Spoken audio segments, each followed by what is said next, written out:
Hello बच्चों।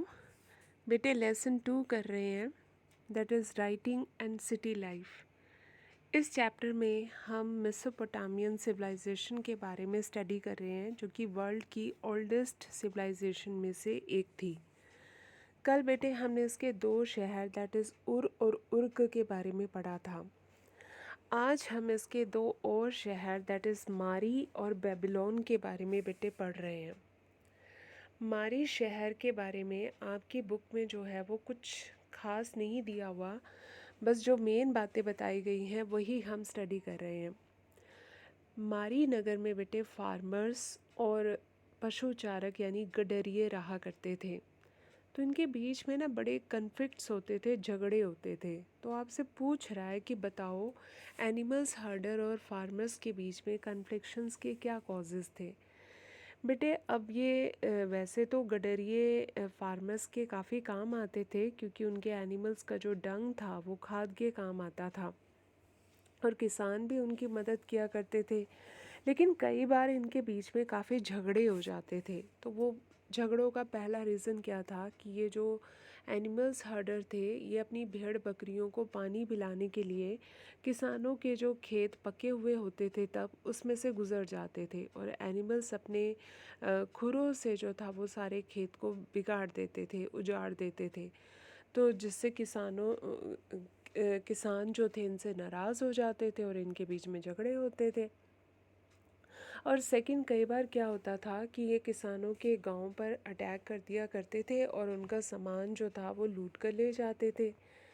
तीसरा क्या था कि कई बार किसान जानबूझकर इन्हें अपने खेतों में से नहीं गुजरने देते थे, और जिसके कारण इनके एनिमल्स को पानी नहीं मिल पाता था। तो ये भी इनके झगड़ों के कारण थे। एक बार इंग्लिश में भी देख लेते हैं। Reasons of conflicts between animal herders and the farmers of मारी। First is mobile animal herders might take their flocks across a sown field to water, which ruined the crop. It was one of the cause of conflict between the two. कि ये animals अपना grazing करवाने के लिए जब ले जाते थे तो इनके खेतों में से गुज़रते थे, और जिसके कारण इनके खेत जो थे वो उजड़ जाते थे। Sometimes animals herders could raid agricultural villages to seize their stored goods. उनकी जो जमा पूंजी होती थी, चीज़ें होती थी, उसको ये लूट कर ले जाते थे। Sometimes herders were also denied across to river by settled groups. जो settled groups यानी ये जो farmers होते थे, ये इनको रिवर में से पानी लेने के लिए डिनाई कर देते थे, मना कर देते थे। ठीक है। अब हम सेकंड चलते हैं कि मारी नगर जो था ये व्यापार और समृद्धि का एक बहुत बड़ा सेंटर था। इसका वो रीज़न पूछ रहा है कि बताओ ये क्यों था। तो बेटे मारी नगर जो था यूफ्रेट रिवर यानी फरात नदी के किनारे पे स्थित था। यहाँ से जो जो भी शिप यहाँ से जो था ये जस्ट लाइक एक सी पोर्ट था। यहाँ से शिप होकर गुज़रते थे और सीरिया और जो थे लेबनान और तुर्की, टर्की, इन कंट्रीज़ में जाया करते थे। और ये जहाज़ों में लकड़ी, तांबा, कॉपर, ऑयल, वाइन, ये सब होता था। इसके बाद आप बताओगे कि जब शिप यहाँ से गुज़रते थे ना, तो यहाँ के जो ऑफिसर्स होते थे वो कार्गो की इन्वेस्टिगेट करते थे। कार्गो मतलब लदे हुए सामान के जो शिप होते थे उनमें जांच पड़ताल करते थे, और लदे हुए सामान का 10% भाग जो था पोर्शन वो वसूल किया करते थे। और हमें ना कुछ पट्टिकाएँ यानी कुछ जो टैबलेट्स हैं, टैबलेट्स मैंने आपको बताया था कि ये मिट्टी की जस्ट लाइक कागज़ बनाते थे, पट्टियाँ बनाते थे और उनके ऊपर ये लिखा करते थे। तो हमें उन पट्टिकाओं से पता चलता है कि साइप्रस का एक आइलैंड था दैट इज़ अलेशिया। वहाँ से ना कॉपर आया करता था यहाँ मारी में। और यह जो आइलैंड था अलेशिया, उन दिनों में कॉपर और टिन के लिए बहुत फेमस था। तो यहाँ से जो कॉपर और टिन आता था तो उससे ब्रोंज़ बनता था, यानी कांसा एक मेटल होती है वो बना करती थी। और उस टाइम ब्रोंज से ही उस टाइम वेपन्स और टूल्स बना करते थे। ठीक है, तो ये इसकी प्रोग्रेस का रीज़न था। ठीक है, तो मारी was situated on the river Euphrates in A prime location for trade. ठीक है, और यहाँ से ये कॉपर, वुड, ऑयल, विंड और many other things were carried in boats along the river Euphrates between the south and mineral rich countries like Syria, Turkey and Lebanon। ठीक है, तो ये आपने इसमें बता देना है। इसके बाद हम नेक्स्ट क्वेश्चन पर चल रहे हैं कि जो बेबीलोन नगर था ये मेसोपोटामिया का एक बहुत बड़ा नगर और बहुत फेमस नगर था, और इसे बाद में जो था सिकंदर ने इसको जो था जीत लिया था। तो वो पूछ रहा है कि इसके फीचर्स बताओ। आप बताओगे कि ये एक बहुत बड़े एरिया में फैला था, दैट इज़ 850 हेक्टेयर से भी अधिक था, और इसकी जो चार दीवारी थी वो ट्रिपल थी, यानी कि जो इसको वॉल ने घेरा हुआ था, पहले एक वॉल, फिर एक वॉल, फिर एक वॉल। तो ये इसकी सेफ्टी का बहुत बड़ा रीज़न था। आगे आप बताओगे कि यहाँ पर बड़े बड़े पैलेसेस और टेम्पल्स थे, और यहाँ पर एक जिगुरात अर्थात सीढ़ीदार मीनार भी थी। मैं अभी आपको पिक्चर से दिखाऊंगी ये कैसी मीनार थी। फिर आप बताओगे कि यहाँ पर जो था रिचुअल सेंटर जो था जस्ट लाइक टेम्पल था, वहाँ तक जाने के लिए एक प्रोसेशन जब निकलता था ना, तो वहाँ का जो रास्ता था बहुत बड़ा बना हुआ था। और यहाँ पर ट्रेडिंग जो थे वो घराने थे, बड़े बड़े व्यापारी घराने थे जिनका व्यापार दूर दूर तक चलता था। और यहाँ पर मैथमेटिशियंस और एस्ट्रोलॉजर्स भी हुए हैं जिन्होंने बहुत सारी न्यू न्यू डिस्कवरीज की थी। ठीक है, it's area was more than 850 hectares, it had a triple wall, great palaces and temples were situated in it, a ziggurat or step tower was there in the city, there was a procession way to the main ritual center of the city, its trading houses had widespread dealings, यानी जो बड़े बड़े यहाँ पर व्यापारिक घराने थे, families थी, उनका व्यापार जो था वो दूर दूर तक होता था। ठीक है, it's mathematicians and astrologers made various new discoveries. इसके बाद हम नेक्स्ट चलते हैं कि वर्ल्ड को मेसोपोटामिया ने क्या कंट्रीब्यूट किया है। मेसोपोटामिया देखो वर्ल्ड की एक बहुत पुरानी सिविलाइजेशन थी, और इसने बहुत कुछ कंट्रीब्यूट किया वर्ल्ड को, तो उसमें अब हम पढ़ने जा रहे हैं। This question is very important. तो हम बताएंगे कि 1800 BC के आसपास की हमें टेबलेट्स मिली हैं, हमें पट्टिकाएँ मिली हैं।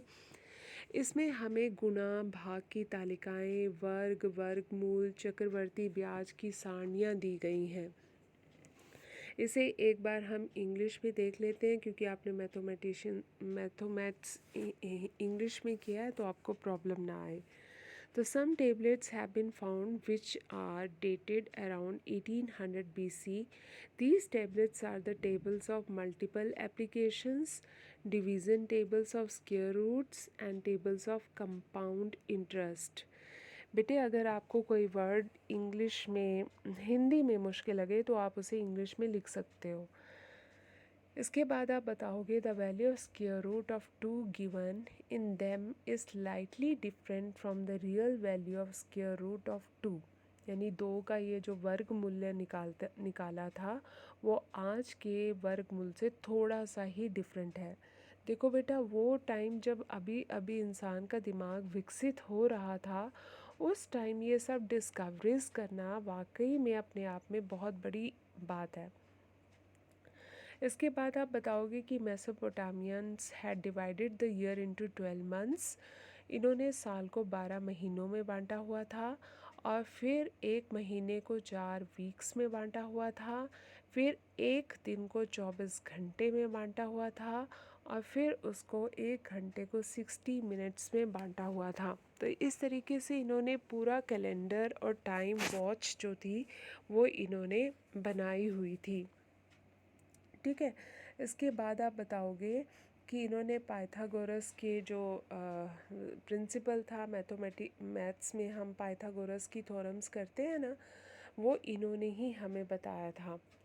फिर इसके बाद बताएंगे कि Mesopotamians people also noted the occurrence of solar and lunar eclipse. सूर्य ग्रहण और चंद्र ग्रहण की ये पूरी पूरी गणना जो थी ये लोग कर लिया करते थे। इसके बाद they also observe positions of stars. ये आसमान में स्टार्स की पोजीशन और तारों का जो समूह होता था उसकी सिचुएशन के बारे में भी ये बता दिया करते थे। तो उस टाइम में ये सब इनका कंट्रीब्यूशन काफ़ी बड़ी बात रखता है। आओ अब हम इसको इमेजेस के थ्रू देखते हैं बेटे। सबसे पहले लेसन 2 है, ये जो है दैट इज़ मारी नगर है, ठीक है। Sorry, this is Babylon city है ये। अभी हम इसको पढ़ेंगे, पहले हम ये मारी नगर के बारे में पढ़ लेते हैं। ये मारी नगर है, ये यूफ्रेट नदी के किनारे यानी फरात नदी के किनारे है। यहाँ से जितने भी शिप आते थे यहाँ से होकर गुज़रते थे और वो अपने साथ जो था वुड, वाइन, कॉपर, ब्रॉन्ज़, ये टिन, ये सब लेकर आया करते थे, ठीक है। और यहाँ के ऑफिसर्स जो थे वो कार्गो की पूरी इन्वेस्टिगेशन करते थे, फिर उसका 10% जो थे वो वसूल किया करते थे।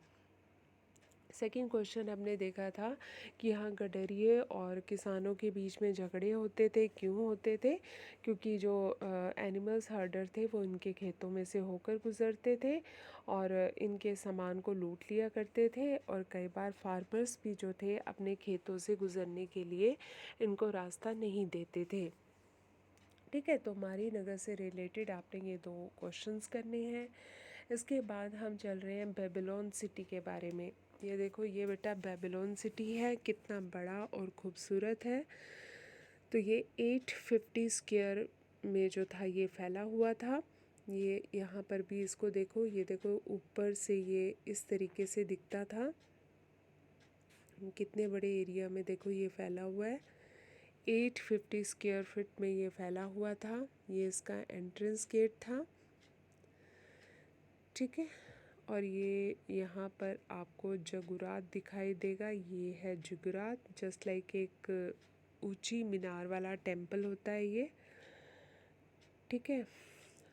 अब हम इसको और डिटेल में इमेजेस में करते हैं। ये देखो, ये इसका एंट्रेंस गेट है, ठीक है। तो टेंपल तक जाने के लिए एक बहुत बड़ा प्रोसेशन जब निकलता था तो ये काफ़ी लंबा रास्ता था, ठीक है, और काफ़ी खूबसूरत रास्ता था। ये इसका ध्यान से देखो, एंट्रेंस गेट कितना खूबसूरत बना हुआ है ना। ये बेबीलोन का एंट्रेंस गेट है, ठीक है। ये जुगरात है, सीढ़ी नुमा जो है ये जस्ट लाइक टेंपल होता है, इसको यहाँ से ये इसकी ये तरीका होता है जुगरात का, ठीक है। ये सीढ़ी नुमा मीनार होती है ऊंची सी, और ये टेंपल होता है इनका। ये देखो, यहाँ पर और भी आपको क्लियर नज़र आएगा, सीढ़ियाँ बनी हुई हैं, ठीक। फिर हम देखते हैं कि मेसोपोटामिया वालों का कंट्रीब्यूशन क्या था। उन्होंने बोट्स बनाई थी। ये बोट्स, इस टाइप की बोट्स पहली बार इन्होंने ही बनाई थी। फिर इसके बाद इन्होंने बुलोक कार्ट का जो था इन्होंने खोज की थी, पहिए की खोज की थी, व्हील की खोज की थी। इस व्हील का प्रयोग जो था ये एनिमल्स कार्ट को खींचने में भी करते थे, और साथ में जो था इससे ये पोटर जो थे इससे बर्तन बनाया करते थे, यूटेंसिल्स बनाया करते थे मिट्टी के। ये देखो, ये इन्होंने पूरे कैलेंडर बनाया हुआ था, ये इसमें 12 राशियाँ पूरी दिखाई गई हैं, ठीक है। ये भी देखो, ये कैलेंडर है। ये इन्होंने घड़ी बनाई थी क्योंकि इन्हें सूर्य ग्रहण, चंद्र ग्रहण के बारे में इन्हें सारा पता था, ठीक है। तो ये बेटे इनका कंट्रीब्यूशन था। आई होप आपको ये अच्छे से समझ में आ गया होगा टॉपिक। थैंक यू बेटा।